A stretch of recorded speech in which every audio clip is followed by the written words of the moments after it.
সালাম আলাইকুম। ষষ্ঠ শ্রেণীর ইংরেজি বিষয়ের ২ নং টাস্কের সমাধান নিয়ে আজকের ক্লাসে আলোচনা করব। ইতিপূর্বে আমরা বাকি ৩টি যে টাস্ক রয়েছে ১, ৩, ৪ সেগুলোরও ভিডিও ইতিমধ্যে আমরা আমাদের চ্যানেলে আপলোড করে দিয়েছি। তো তোমরা যারা সেই টাস্কগুলোর সমাধান এখনো দেখোনি তারা দেখে নিতে পারো। তো চলো আমরা আলোচনা করি ২ নং টাস্কের সমাধান।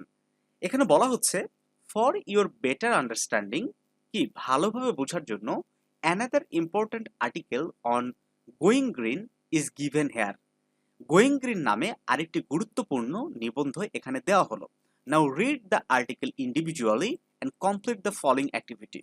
এখন এককভাবে ১ নম্বরে যে টাস্কটা ছিল সেটা কি আমরা একটু দেখি। ১ নম্বরের টাস্কটা আমরা একটু আগে কমপ্লিট করেছি। এটা হচ্ছে ১ নম্বর টাস্ক। এটা একটা দলগত টাস্ক ছিল। হ্যাঁ? ওইটার সমাধান আমরা ভিডিও আকারে দিয়েছি, ওটা দেখে নাও। ঠিক আছে? আর এই টাস্কটা কি একক। তোমাকে একা করতে হবে। তো গোয়িং গ্রিন নামে এই অনুচ্ছেদটা তুমি একটু ভালো করে পড়ে নাও। আমি পড়ে দিলাম না। এটার সলিউশন আমরা সরাসরি চলে যাব।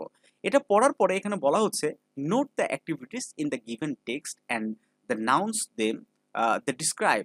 Copy the table in your script, complete the table below the 5 adjectives from the text and write the nouns they refer to. বলা হচ্ছে প্রদত্ত অনুচ্ছেদ থেকে 5টি অ্যাডজেক্টিভ শনাক্ত করো, সেগুলোর নির্দেশিত নাউন চিহ্নিত করে তোমার খাতায় ছকে নিরূপণ করো। এই ছকটা তোমাকে তৈরি করতে হবে। ছোট্ট একটা টাস্ক 2 এর প্রশ্নটা খুবই ছোট। মানে কি এই যে এখান থেকে ভিতর থেকে তোমাকে 5টা অ্যাডজেক্টিভ বের করতে হবে। যে অ্যাডজেক্টিভ গুলো আবার কোন নাউনের দোষগুণ বুঝাইছে সেই নাউনগুলোকে খুঁজে বের করতে হবে। আমার কথা বুঝে গেছে? মানে কি একদিকে যেমন অ্যাডজেক্টিভ খুঁজে বের করতে হবে, সেই অ্যাডজেক্টিভটা কোন নাউনের দোষগুণ বুঝাইছে সেইটাও তোমাকে বের করতে হবে। তাহলে এই পাশে অ্যাডজেক্টিভ, এই পাশে নাউন। সাস্টেইনেবল। এই সাস্টেইনেবল নাউনটা তো অ্যাডজেক্টিভটা এই লিভিং নাউনের দোষগুণ বুঝাইছে। তারপর popular phrase, busy days, individual footprint, local groups. ব্যাস তোমার টাস্ক 2 এর অ্যান্সার কমপ্লিট। ঠিক আছে?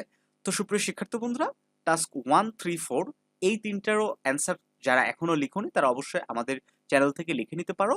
আর যেকোনো প্রয়োজনে আমাদের স্কুল সাপোর্ট ইউটিউব চ্যানেলটা তোমাদের পাশে আছে। আর এখনো যারা আমাদের এই স্কুল সাপোর্ট চ্যানেলটিকে সাবস্ক্রাইব করনি তারা অবশ্যই সাবস্ক্রাইব করে দিবা। আর ভিডিওগুলো বন্ধুদের মাঝে শেয়ার করে দিয়ে তাদের কাছেও আমাদের কাছে একটু আমাদের একটু পৌঁছে দেওয়ার ব্যবস্থা করে দিবা। ঠিক আছে? এটা শিক্ষার্থী বন্ধুরা তোমাদের কাছে আমাদের অনুরোধ যে অবশ্যই আমাদের ভিডিওগুলো একটু শেয়ার করবা। ভালো থাকো সবাই।